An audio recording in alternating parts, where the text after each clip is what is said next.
Gedung ijo. Gedung itu DPR bukan sih yang bentuknya kayak kura-kura? Gedung yang sering dipakai rapat oleh Dewan Perwakilan Rakyat. Mungkin tempat untuk undang-undang dibuat.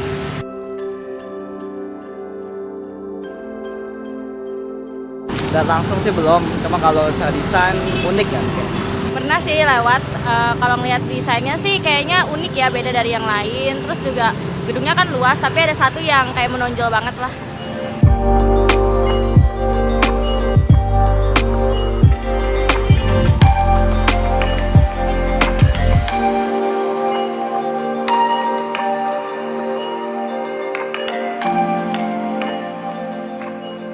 Di tengah hiruk-pikuk Jakarta berdiri sebuah bangunan bersejarah, tepatnya di belakang saya ini.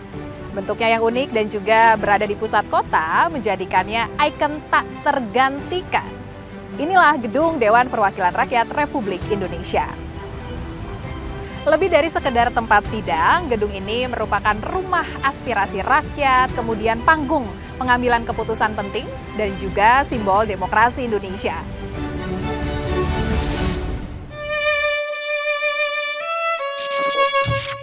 Kisah gedung ini dimulai di masa penuh gejolak, tepatnya di pertengahan 1960-an. Presiden Soekarno dengan semangat revolusionernya menggagas pendirian Gedung Konovo atau Conference of the New Emerging Forces. Tujuannya untuk membentuk forum bagi negara-negara yang sejalan dengan konsep Presiden Soekarno tentang tatanan dunia baru yang bebas dari kolonialisme dan imperialisme, gaya baru pasca Perang Dunia Kedua. Sebagai tempat utama penyelenggaraan, dibangunlah kompleks megah di kawasan Senayan yang kini kita kenal sebagai Gedung DPR. Arsitek besar pada masa itu, Suyudi Wiryoatmojo dan Insinyur Sutami diberi tanggung jawab atas proyek besar ini. Desainnya monumental, modern, namun tetap menyatu dengan budaya Nusantara. Sayangnya, gejolak politik di tahun 1965 silam membuat rencana Konovo tak pernah terwujud. Namun bangunan ini tidak pernah sia-sia. Sejak tahun 1968, gedung ini menjadi tempat bagi lembaga perwakilan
Salah satu ciri paling khas dari gedung ini adalah atap lengkungnya yang berwarna hijau yang sering disebut menyerupai tempurung kura-kura.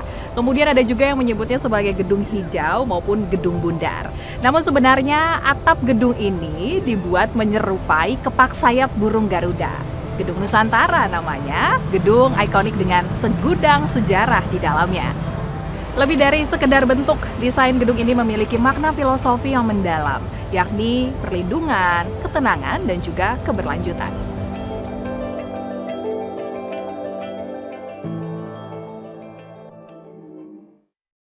Komplek ini terdiri dari beberapa bagian utama. Gedung Nusantara menjadi yang pertama, di mana di dalamnya terdapat ruang rapat paripurna 1, tempat yang lazim digunakan untuk pelantikan presiden dan wakil presiden, pelantikan anggota MPR, DPR, dan DPD, serta penyelenggaraan sidang umum MPR dan sidang bersama DPR dan DPD. Gedung Nusantara 1, gedung yang terdiri dari 23 lantai ini, merupakan tempat kerja bagi seluruh anggota Dewan dan beberapa ruang rapat komisi. Gedung Nusantara 2 memiliki ruang rapat paripurna 2 yang digunakan sebagai tempat anggota Dewan melaksanakan rapat paripurna secara rutin. Gedung Nusantara 3 yang menjadi tempat ruangan pimpinan MPR, DPR, dan DPD. Dan Gedung Nusantara 4 yang menjadi pusatnya informasi melalui media dan pers, serta menjadi titik di mana berbagai forum internasional berlangsung. Ada pula Gedung Nusantara 5 yang digunakan untuk Dewan Perwakilan Daerah. Semua dirancang untuk mendukung kerja parlemen dalam menyusun undang-undang, mengawasi pemerintah, dan menyerap suara rakyat dari seluruh wilayah di Indonesia. Pernah mendengar bagaimana Bung Karno mengingatkan pada anak muda, capailah bintang di langit, pijaklah bumi pertiwi. Itu tuh selalu didengungkan Bung Karno saat konsep nation and character building. Jadi semasa pasca dekret presiden, beliau itu benar-benar nasionalisme di semua lini, termasuk arsitektur. Makanya muncul jajaran bangunan-bangunan yang berada di Jalan Sudirman Tamrin. Itu sebenarnya semua mengangkat konsep-konsep keindonesiaan. Mungkin bukan dalam buildingnya, tapi di dalam interiornya yang menjadi bagian dari arsitektur, itu semua menarasikan keindonesiaan. Di situ desain-desain yang berkaitan dengan keragaman tari, keragaman budaya, itu disematkan menjadi paras interior arsitektur. Nah, gedung Konevo ini disayembarakan sekitar tahun 64-65 dengan penekanan waktu secepat-cepatnya karena ingin dipakai untuk pertemuan Konevo 10 tahun dasawarsa Asia Afrika. Jadi sekitar tahun 66. Simbol Konevo itu adalah simbol negara-negara Nevos yang ingin mendunia, yang ingin mengangkasa. Nah, filosofi seperti apa yang tepat untuk itu? Maka disayembarakanlah gedung Konevo itu sebagai kesempatan semua anak bangsa untuk ikut serta. Ketika kita tahu bahwa sayembara diikuti dengan waktu yang pendek, tentu ada sesuatu kendala yang terjadi ya. Ketika itu Pak Suyudi menginginkan membuat satu maket yang diserahkan kepada asistennya Pak Nurponco. Kesalahan terjadi. Ketika itu PVC belum ditemukan, benda-benda yang mengandung plastik yang biasanya untuk maket itu belum tersedia, sehingga dibuatlah sendiri cetakan-cetakan untuk menyerupai bentuk-bentuk kubah. Kenapa bentuk kubah? Karena memang bentuk kubah itu adalah bentuk arsitektur yang mampu menaungi ruangan yang luas, karena dia bebas kolom. Terjadi kesalahan karena cetakannya itu ada yang sedikit keriput rusak gitu. Kemudian dia mencoba untuk mengikis supaya nanti bisa disambung. Sesaat sebelum disambung, Pak Suyudi lihat, loh ini menarik sekali bentuk yang terjadi. Ya udah itu aja, digabungkanlah bentuk tadi sehingga menjadi sesuatu yang unik. Nah, itu semacam eureka. Jadi kebetulan yang sangat gitu ya, kebetulan banget ditemukan bentuk yang naif mungkin, unik mungkin, sesuatu yang belum pernah terjadi. Nah, untuk menyatakan bentuk ini menjadi sesuatu yang bisa terbangun, beliau konsultasi sama Pak Sutami. Ternyata Pak Sutami sepakat, oh ini bisa dibuat struktur untuk menaungi dia, mensupport dia, bahkan bisa bentangnya bisa 100 meteran. Itu kan fantastik ya, artinya bagus banget gitu kesempatan itu. Nah, terjadilah dalam sayembara itu maket. Kita tahu Bung Karno yang sangat menyenangi visual yang menarik. Ketika disajikan bentuk seperti itu, tentu saja Bung Karno tertarik karena memang belum pernah ada di dunia ini bentuk seperti itu. Dan menanglah Pak Suyudi. Secara visual, apabila publik mengapresiasi bangunan DPR RI itu menyerupai gedung kura-kura, barangkali tidak terlalu salah. Karena bentuk kubahnya yang kembar itu memang menyerupai bentuk-bentuk hewan kura-kura. Akan tetapi, ada filosofi yang lebih mendalam dari karya itu ketika arsitek Suyudi merancang untuk sayembara di tahun 1965.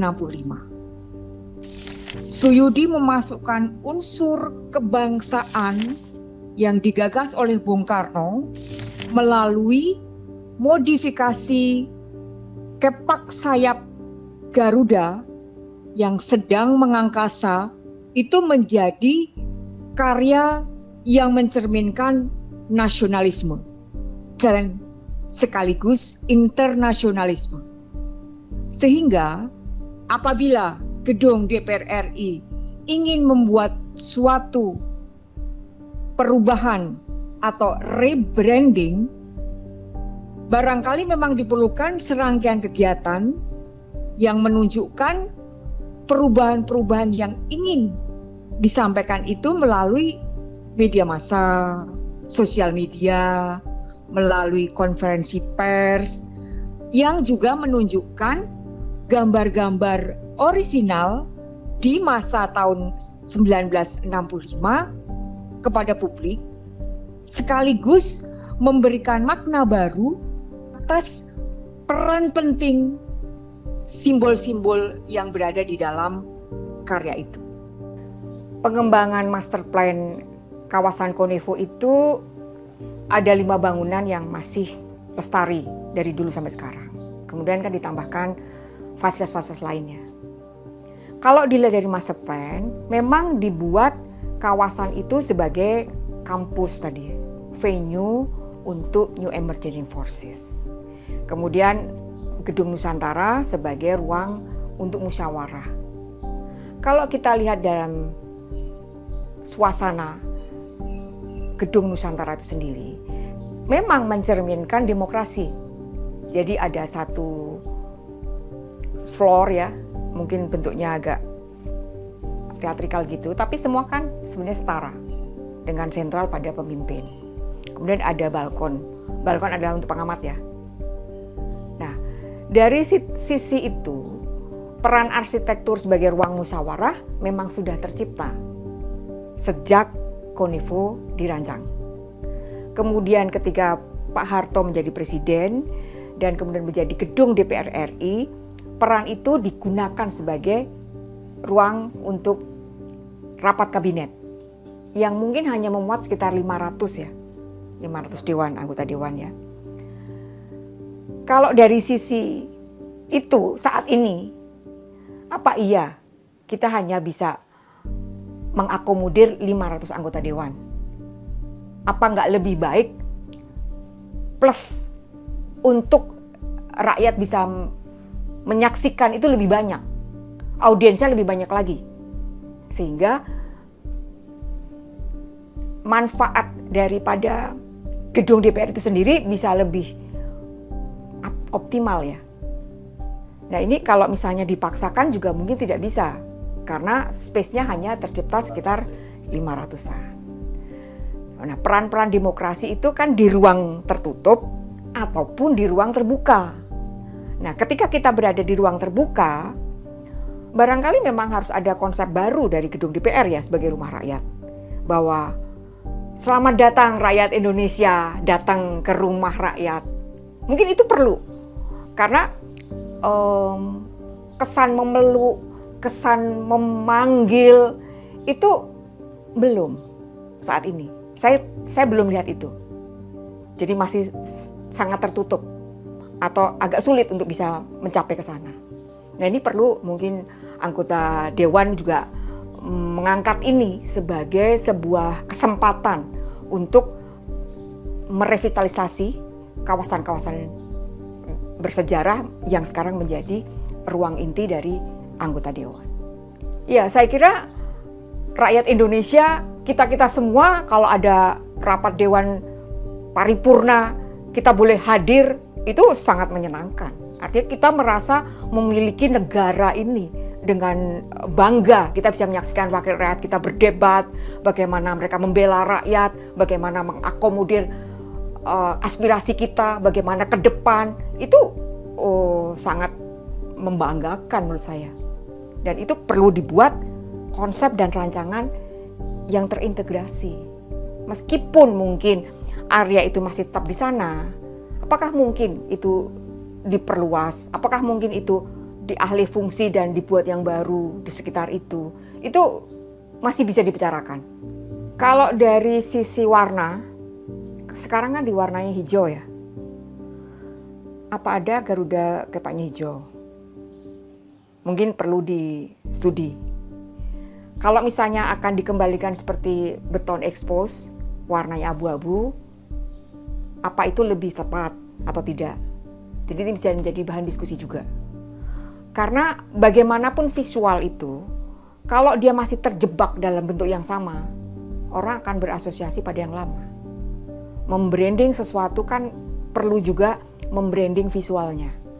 Dan mungkin dengan narasi-narasi pendek yang lebih bernas ya, disampaikan kepada publik, itu benar lebih dapat ya, lebih dapat diterima. Ya kalau warna, itu kita bisa lihat dulu dari gambar awal.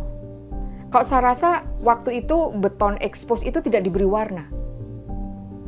Beton expose adalah warna beton, semen abu-abu itu. Gitu aja, Ibu. Iya. Kalau toh memang mau diberi warna, ya warna sewarna itu dari keramik mungkin ditutup itu kan supaya melindungi dari cuaca dan air ya. Itu untuk merapatkan itu. Karena kita lihat kalau dari konstruksinya sepertinya tidak berwarna. Dan konsep yang tadi, kaki tadi, kan itu sebenarnya busur. Sepasang busur yang membumi, yang menancap ke bumi. Jadi sepasang busur ya, sepasang busur yang membumi, yang meliputin tadi, kepak tadi atau separuh dari kubah tadi. Itu dua-duanya sepertinya sudah berubah dari gambar lama ya. Karena era itu, arsitektur modern era itu adalah bagaimana peran-peran warna material itu secara orisinal itu dimunculkan. Justru hebatnya adalah bagaimana warna material itu muncul tapi dengan pengerjaan atau eksekusi yang excellent. Kalau kita lihat di beberapa negara itu diekspos benar-benar karena itulah kecanggihannya. Dia bagus secara struktur, indah secara struktur, estetik secara struktur tanpa harus ditambah sesuatu yang akan berkontraproduksi dengan dia. Gedung DPR adalah panggung dari banyak momen bersejarah bangsa. Disinilah undang-undang dilahirkan, sidang-sidang kenegaraan digelar, dan suara-suara dari Sabang hingga Merauke bertemu dalam diskusi dan debat. Setiap tahun puluhan rancangan undang-undang dibahas di sini, mulai dari pendidikan, ekonomi, lingkungan, hingga reformasi birokrasi. Di gedung ini pula, kita menyaksikan dinamika politik berjalan dalam semangat demokrasi, check and balance, serta keterbukaan.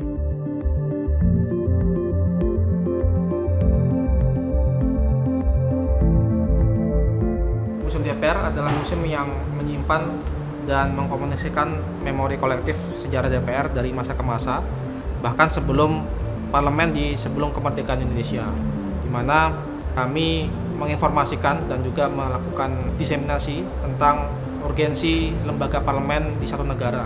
Benda-benda atau artefak Museum DPR sangat banyak. Kami memamerkan dan menyimpan banyak sekali risalah-risalah rapat ya, yang sebagai satu sumber dalam penghasilan undang-undang atau rancangan undang-undang. Selain itu kami juga menyimpan memorabilia seperti karya-karya seni, lalu site plan pembangunan gedung ya, hingga ke produk-produk yang berhubungan dengan kepemiluan. Museum DPR dapat diakses oleh umum, baik individu maupun rombongan.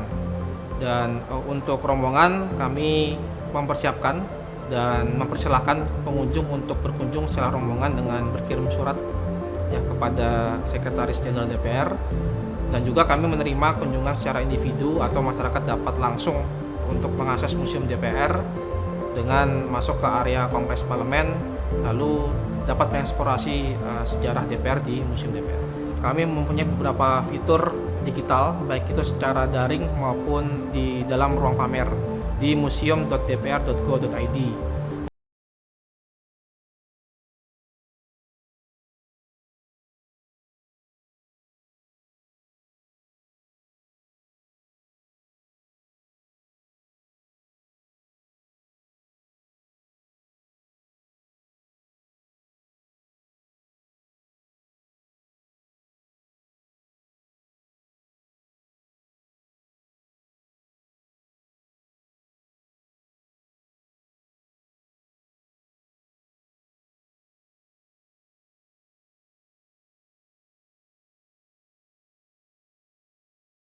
Gedung ini bukan tempat yang tertutup. Ia milik rakyat. Setiap tahun, ribuan pelajar, mahasiswa, dan warga dari berbagai daerah datang berkunjung. Mereka belajar langsung tentang konstitusi, sistem parlemen, dan proses demokrasi. Program seperti edukasi parlemen merupakan kegiatan rutin yang diikuti oleh puluhan ribu delegasi dari berbagai kalangan, mulai dari siswa sekolah, mahasiswa, hingga masyarakat umum. Para peserta berkunjung ke DPR RI untuk mendapatkan materi mengenai tugas dan fungsi DPR, serta berkesempatan mengunjungi Museum DPR RI dan Ruang Rapat Paripurna 1. Selain itu, DPR RI juga secara rutin menyelenggarakan program Parlemen Remaja, di mana pelajar tingkat menengah atas dapat mengikuti simulasi sidang guna memperkuat pemahaman generasi muda terhadap peran penting lembaga legislatif. Karena demokrasi bukan hanya soal wakil rakyat, tapi juga soal rakyat yang aktif, kritis, dan teredukasi. Saya pertama kali melihat, saya kagum sekali, apalagi melihat sidang simulasi yang dimana memperlihatkan gambaran nyata dari DPR itu sendiri bekerja. Kita harus belajar demokrasi sejak dini, karena kita menjadi masyarakat ini, kita harus lebih kritis, aktif juga, dan kolaborasi dengan masyarakat.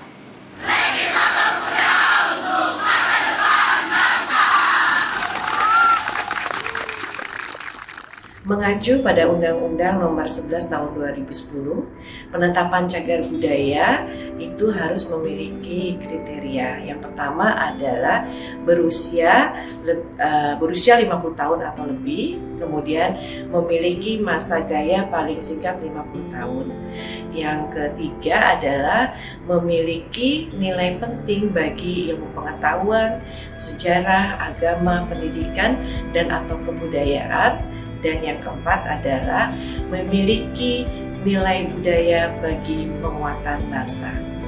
Harapan kami dengan adanya rebranding, namanya berubah menjadi Kepak Sayap Garuda, tentunya dengan nama ini akan membawa Indonesia menjadi lebih maju, lebih semangat, dan juga lebih mensejahterakan masyarakat. Memasuki era digital, DPR RI terus berinovasi. Lewat portal website DPR RI, publik kini bisa memantau proses legislasi secara terbuka. Siaran langsung sidang paripurna pun bisa diakses setiap saat. Rapat-rapat komisi tersedia dalam arsip video. situs resmi DPR menjadi ruang informasi yang semakin transparan dan responsif. Langkah ini adalah bukti dari komitmen kuat untuk menjaga akuntabilitas sekaligus menjangkau generasi digital yang haus akan partisipasi. DPR bukan lembaga yang sempurna, namun di tengah tantangan, komitmen untuk terus memperbaiki diri tetap dijaga. Modernisasi sistem, reformasi internal, dan upaya menjalin komunikasi publik terus dilakukan agar DPR semakin dekat dengan rakyat. Gedung DPR menjadi simbol dari semangat itu, tempat pengambilan keputusan sekaligus tempat membangun kepercayaan. Sebagai lembaga DPR ini ya tentu menjalankan fungsi, terutama fungsi yang berkaitan dengan fungsi pengawasan, fungsi anggaran, dan fungsi legislasi. Saya kira ukuran daripada ya kehadiran dan kemudian kinerja dari DPR ya adalah bagaimana ya DPR sebagai lembaga menjalankan 3 fungsi itu gitu. Ya tiap tahun DPR harus bersama dengan pemerintah menyusun anggaran, dan itu dampaknya sangat penting untuk ya kehidupan bangsa dan negara ini karena menyangkut APBN kita gitu. Ruang-ruang itu bisa terbuka gitu. Tapi yang penting juga adalah dalam arti dengan menggunakan instrumen-instrumen seperti itu kan lebih memudahkan gitu ya. Di sini kita punya TV parlemen yang selalu mengikuti siaran-siaran menyiarkan mengambil gambar, kemudian menyiarkan. Kita juga mempunyai parlemen tadi gitu. Nah sehingga ya silakan masyarakat memanfaatkan itu gitu. Dan kemudian memberikan masukan terhadap apa yang ya menjadi aspirasi mereka gitu. Ya transparansi itu pasti kita lakukan, banyak hal yang ya bisa dilihat di sini gitu. Cuma memang sebagai anggota DPR ada tempat di mana ya politisi itu kan harus melihat kapan dia bicara dan kapan dia tidak bicara gitu. Toh ada hak dari sebagai politisi untuk tidak bicara juga kalau ketika ada hal yang tidak perlu kita bicara gitu kan. Tapi ya ketika ada informasi yang harus disampaikan ke publik ya kita harus sampaikan gitu. Dan disitulah ya seninya berpolitik gitu. Kapan kita bicara, kapan tidak bicara, dan kapan kita bicara yang benar gitu ya, bicara yang mempunyai makna untuk kepentingan publik. Sekarang kita juga ada misalnya di Komisi 13 ya, itu RDPU dengan masyarakat itu sering ya, mereka menulis surat meminta waktu untuk RDPU, kita datang, silakan datang dan kita siapkan waktu untuk mendengarkan aspirasi-aspirasi tersebut gitu. Ya kalau dari DPR kita menggunakan semua instrumen yang ada untuk memperoleh ya mendengar, melihat, mengalami, membaca dari berbagai macam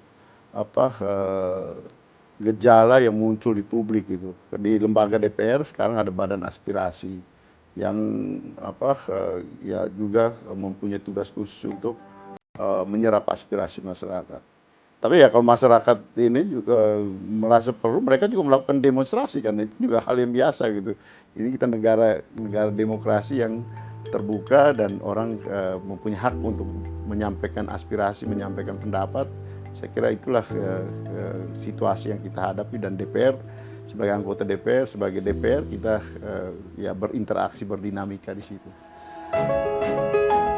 Setiap yang hadir di gedung ini akan merasakan energi Garuda yang mengepakkan sayap untuk membawa bangsa terbang tinggi, merasakan cengkraman kuku Garuda yang tetap kukuh menjaga jati diri bangsa Indonesia. Di balik dindingnya ribuan pasal telah ditulis, sidang demi sidang digelar, dan masa depan Indonesia dirancang. Selama rakyat peduli dan ikut serta, gedung ini akan selalu hidup. Bukan hanya sekedar sebagai simbol, tapi sebagai jantung demokrasi Indonesia.